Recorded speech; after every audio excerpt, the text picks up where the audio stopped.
nous sommes dans un week-end de gai savoir, donc on se fiche pas mal de la manière dont les autres réalisateurs travaillent.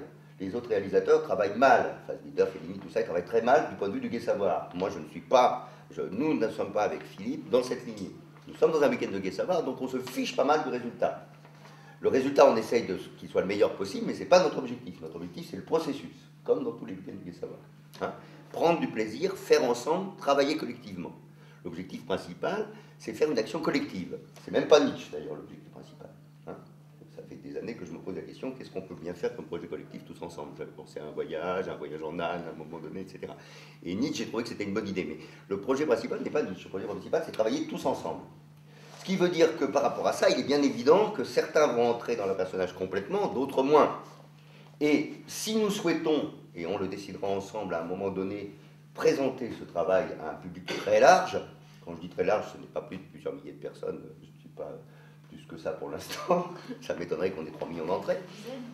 Si on a quelques milliers de spectateurs, ce sera déjà très bien. Mais ça veut dire qu'on décidera ce qu'on met. Et il est fort possible que sur les 16 scènes qu'on a tournées, on n'en présente que 5 ou 6. Parce que toutes les autres nous paraîtront pas assez abouties. Ça ne veut pas dire qu'elles ne seront pas intéressantes, au contraire, elles pourront avoir été passionnantes. Dans un vécu mythique, d'ailleurs, un vécu mythique, c'est une expérience mythique forte. Souvent, plus le vécu mythique est intense, moins la représentation est visible. Je dirais même qu'à la limite, le travail parfait, c'est un travail qui n'est pas représentable. C'est le silence, c'est la face de Dieu qu'on ne voit pas. Donc, pas de souci là-dessus. Donc, on oublie ce que font la plupart des réalisateurs qui sont dans la représentation. Nous, on n'est pas Chopin, on ne voit rien, on est nietzschéen, la représentation ne nous intéresse pas. Le monde n'est pas notre représentation. Le monde est notre vécu n'est pas représentable. Tout vrai langage est incompréhensible, donc dans l'absolu, s'il n'y a aucun film, c'est très bien.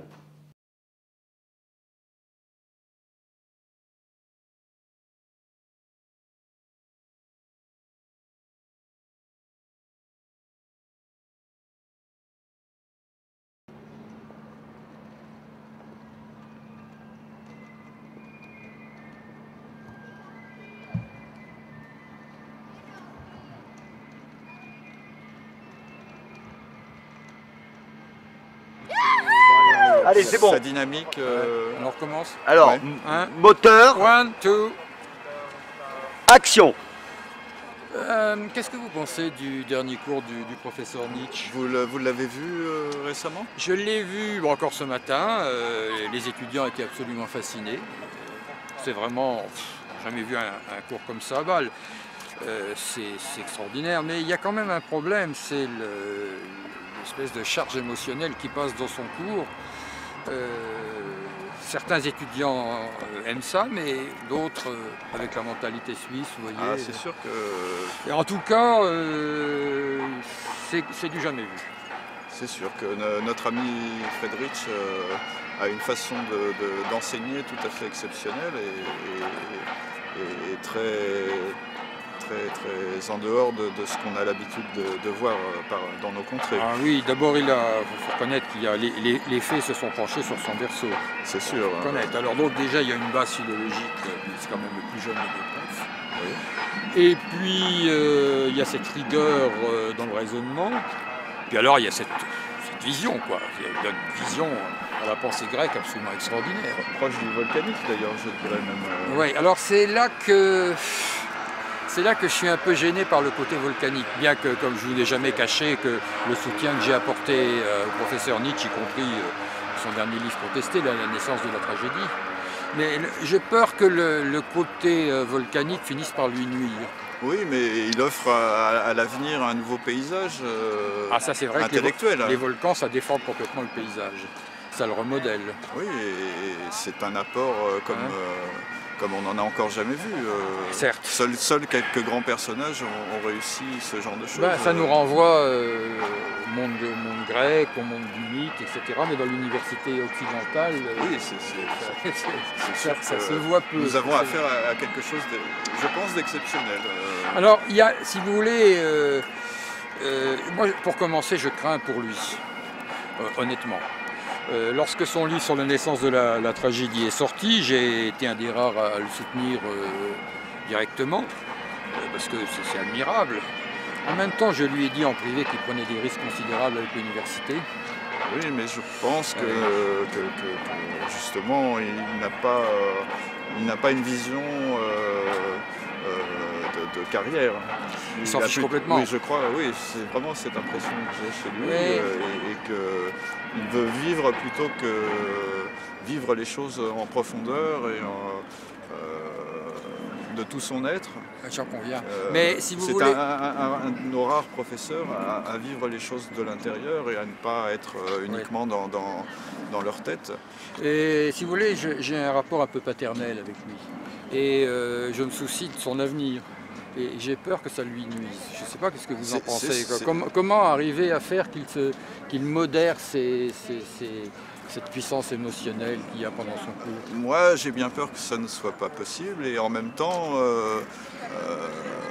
je pense qu'il fait partie de ces êtres fulgurants qui vont avoir une durée d'action très courte, mais en même temps très puissante. Oui, sans doute. Très courte, on ne sait pas d'ailleurs, hein, vous savez. Oui, mais très courte dans sa durée physique. Oui, c'est ça. Oui. Dans sa durée j'espère que non, personnelle. J'espère que non. Mais je pense que sa pensée a un avenir. Oui. D'ailleurs, il a écrit un livre qui s'appelle L'avenir des établissements d'enseignement. C'est quelque chose de prémonitoire. Oui. Voilà, et donc, Dieu vous entend, mais je ne vous cache pas que j'ai à son égard à la fois de l'admiration et de l'inquiétude. Parfois, d'ailleurs, ses idées me dépassent un peu. Oui.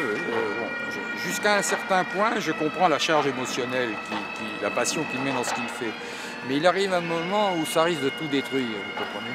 Oui, mais je crois qu'il nous dépasse tous, justement au niveau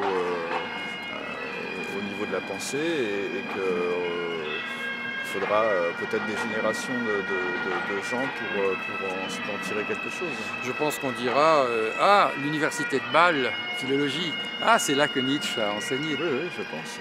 Coupé. Action.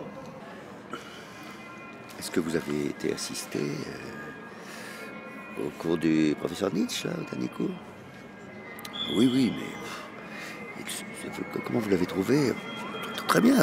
J'ai rien à dire sur le contenu, mais est-ce qu'il est obligé de parler comme ça, aussi fort, et puis de faire des gestes, là? On avait vraiment l'impression parfois d'un saltimbanque. Qu'est-ce que vous en pensez, vous, Overbeck, quand même?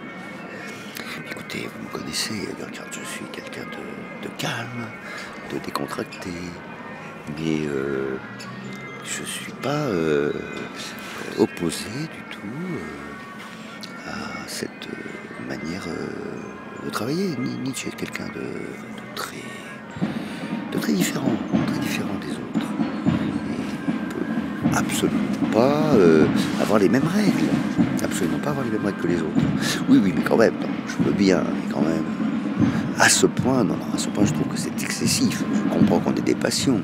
Mais là, il y a ce qu'on pourrait appeler un surjeu, vous comprenez? Il est beaucoup trop énervé. Et je me sens un peu excité aussi, professeur Burkhardt. Oui, écoutez, c'est vrai, je sors un peu de moi-même. Pardonnez-moi. Mais tout de même, je comprends qu'on ait des passions, mais il faut quand même réfléchir. Lorsque l'on souhaite, d'une certaine manière, exprimer un bouleversement des valeurs, il faut quand même avoir des règles.